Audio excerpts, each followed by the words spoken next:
Hello Avon, मां नहीं सास हूं मैं अब इंटरेस्टिंग मोड पे आ चुका है। आखिरकार अरूज के सामने सारी की सारी असलियत आ जाती है और यही असलियत अरूज जाकर महरीन के सामने रख देती है। अब महरीन कैसे अरूज की इस बातों के ऊपर यकीन करेगी, अब कैसे महरीन तमाशा खड़ा करने वाली है। नेक्स्ट एपिसोड में आप लोगों को क्या बड़ा ट्विस्ट दिखाया जा सकता है। अगर ये सब कुछ सुलेमान को पता चलता है तो क्या सुलेमान ये सदमा बर्दाश्त कर पाएगा। ईसा और शहज़ाद एक दूसरे के साथ गपशप कर रहे होते हैं, वहां पर एक दूसरे के साथ बातें कर रहे होते हैं तो अरूज के सामने सारी की सारी असलियत आ जाती है। उसे पता चल जाता है कि भाई सुलेमान जो है वो महरीन का बेटा नहीं है। अब अरूज को इस बात का पता नहीं होता कि सुलेमान जो है वो शहज़ाद का बेटा है। शहज़ाद परेशान होती है और अदरीस के पास आती है और आकर सारी कहानी इसे बता देती और कहती है कि हम जो बातें कर रहे थे वो अरूज ने सारी की सारी सुन ली हैं। ये बातें जब अदरीस सुनता है तो अदरीस शहज़ाद के ऊपर गुस्सा करना शुरू कर देता और कहता है कि भाई मैंने आपको कहा भी था कि आपने ऐसा की कोई भी अब बात नहीं करनी मेरे साथ,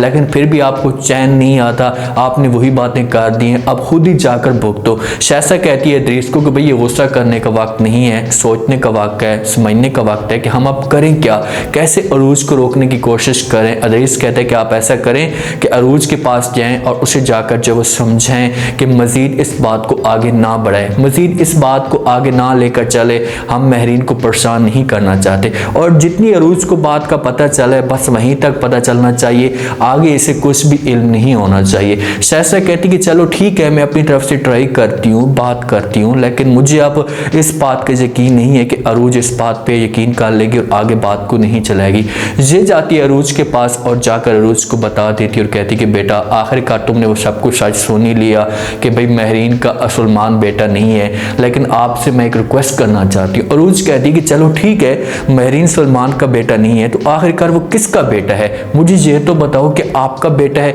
ये बातें शहज़ाद सुनती है तो वो हैरान होकर अरूज की तरफ देखती है तो शहज़ाद मजबूर होकर अरूज को कहती कि हाँ सुलेमान मेरा ही बेटा है, वो महरीन का बेटा नहीं है, लेकिन आगे उसके साथ ऐसी कोई बात डिस्कस नहीं करती। वहीं पर इसे जो वो चुप कराने की कोशिश करती है, अरूज को उसे कहती है खुदा के लिए आपने कोई नया तमाशा खड़ा नहीं करना, तो बात मैंने आपको बताई यही सच है, सुलेमान मेरा बेटा है, सुलेमान महरीन का बेटा नहीं है। अरूज वहाँ पर सोचने पर मजबूर हो जाती है और कहती कि मतलब कि इस पूरे घर में सारे के सारे झूठ बोलने वाले हैं, वसाई समेत वसाई भी आप लोगों के साथ मिली हुई है, तो इस कहानी के पीछे बहुत बड़ा राज है। अरूज अब पूछने की कोशिश करेगी लेकिन उसके सामने ऐसा खुलकर कोई भी नहीं आता। शहज़ाद कहती कि भाई महरीन को इस बात का इल्म इस वजह से नहीं होना चाहिए कि वो जहनी मरीज़ हैं और अगर उसे पता चल गया तो वो मेंटली तौर पर पागल हो जाएंगी और ये सदमा बर्दाश्त नहीं कर पाएंगी। और सुलेमान को भी इल्म नहीं होना चाहिए क्योंकि सुलेमान को अगर पता चल गया तो उसकी जो शख्सियत है ये बिखर कर रह जाएगी, वो अंदर से टूट कर रह जाएगा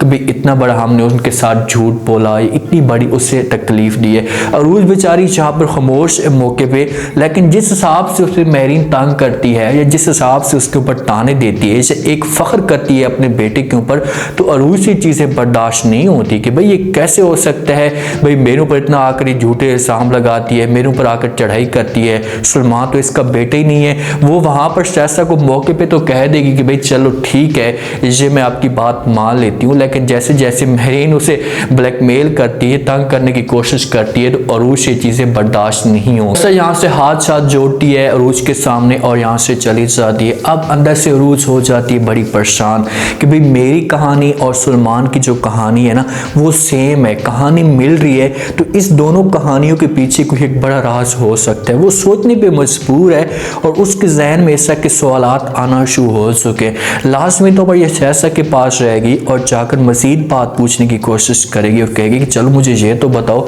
आपने मुझे ये बता दिया, आपने ये इतना बड़ा कदम कैसे उठाया, इतनी बड़ी कुर्बानी आपने दे दी कि अपना बेटा, अपना जिगर का टुकड़ा किसी और को दे दिया, इसके पीछे कोई राज हो सकता है। और उसको हो सकता है कि ये किसी तरह बातों में गुमाए और कहे कि भाई हम इस जायदाद के ऊपर कब्जा करना चाहते थे या कोई इसका का सीन कहे, लेकिन अरूज अब इतनी शक्की मिजाज है या इतनी सोच रखने वाली है कि वो आगे बात की गहराई तक जरूर जाएगी। अब महरीन जिस हिसाब से बातें सुनाती है ना तो अरूज को भी चढ़ जाता है गुस्सा, और वो आती है महरीन के पास, उससे कहती है भाई मेरा बेटा तूने क्या तमाशा बना कर रखा हुआ है, तुम्हारा ये बेटा है ही नहीं, मुझे अब तो पता चला है महरीन तुम्हारा बेटा नहीं है। ये बातें महरीन सुनती है तो वो हैरान होकर अरूज की तरफ देखना शुरू कर देती है, लेकिन जिस हिसाब से अरूज चीखती है, चिल्लाती है, शोर मचाती है, तो उस हिसाब से महरीन से ये सदमा जो है वो बर्दाश्त नहीं होता और वहीं पर वो गिर जाती है और बेहोश हो जाती है। जिस वक्त गिरती है शहज़ाद भाग कर आती है, वह सही भाग कर आती है और आकर इसे पकड़ते हैं, संभालते हैं और इसे बेड पे लेकर जाएंगे, पानी शानी इसके मुंह के ऊपर मारेंगे, डॉक्टर को लेकर आएंगे तो डॉक्टर कहेंगे कि भाई इसे किसी ने मेंटली तौर पर परेशान करने की कोशिश की है। तो सुलेमान एक दफ़ा जो है वो अरूज के ऊपर फिर चढ़ाई करेगा, एक दफ़ा फिर उसके सामने जो है वो बात रखेगा कि भाई मैंने आपको मना भी किया था, आपने ऐसा नहीं करना, लेकिन आपने फिर भी मेरी बात नहीं मानी, मेरी माँ को अब जलील कर रही है, ख्वार कर रही है। लेकिन अब अरूज चुप नहीं रहेगी, वो फिर सुलेमान के सामने भी बात करेगी। अब माहौल इस हिसाब से बन चुका है कि जैसा शाइस्ता वालों ने सोचा था कि भाई हम अरूज को खामोश करेंगे, दबा देंगे इसे,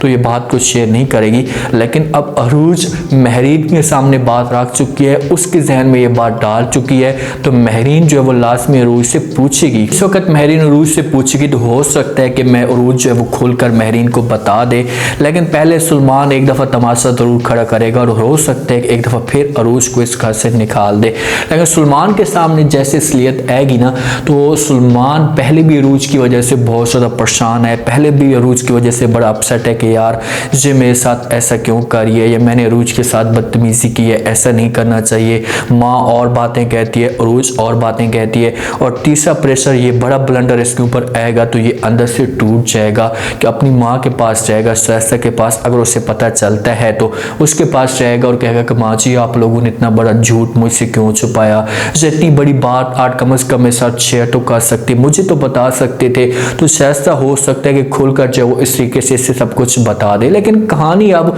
उस एक लाइन पे या उस एक पटरी पे आ चुकी है जिस पटरी पे कहानी को आना चाहिए था कि भाई अरूज के सामने असलियत कैसे आएगी और अरूज इस बात की गहराई तक कैसे जाएगी। अब अरूज के सामने एक मंजिल समझो, एक रास्ता है ना, वो एक चल पड़ा है, उसके सामने एक चीज आ चुकी है कि भाई इस तरीके से सुलेमान जो है वो इनसे गुम हुआ था, इस तरीके से शाइस्ता वालों ने ज्यादती की थी महरीन के साथ, इनका एक्सीडेंट हुआ था, वहां पर महरीन वालों का एक्सीडेंट हुआ था, तो फिर ऐसे से कहानी उभरना शुरू हो जाएगी और अरूज और भी इनसे डिटेल लेगी, अपने वालिदैन से जाकर ये सारी डिटेल लेगी, भाई आप लोगों को मैं कहाँ पर मिली थी, महरीन वालों को एक्सीडेंट भी उसी पॉइंट पे हुआ था, तो फिर जाकर जो वो अरूज के सामने सारी असलियत आ जाएगी कि भाई हाँ मैं ही महरीन की बेटी हूँ और सुलेमान जो है वो शाइस्ता का बेटा है। उम्मीद है आज का रिव्यू, आज का ये टीजर आप लोगों को पसंद आया होगा। आपने कमेंट सेक्शन में अपनी कीमती राय लास्ट में देनी, आपको क्या लगता है क्या नेक्स्ट एपिसोड में जैसे अरूज ने महरीन के ऊपर प्रेशर डाला है, उसकी कुत्ते वाली की है, उसके सामने सारी असलियत डाली है, तो अब क्या महरीन ये सदमा बर्दाश्त कर पाएगी,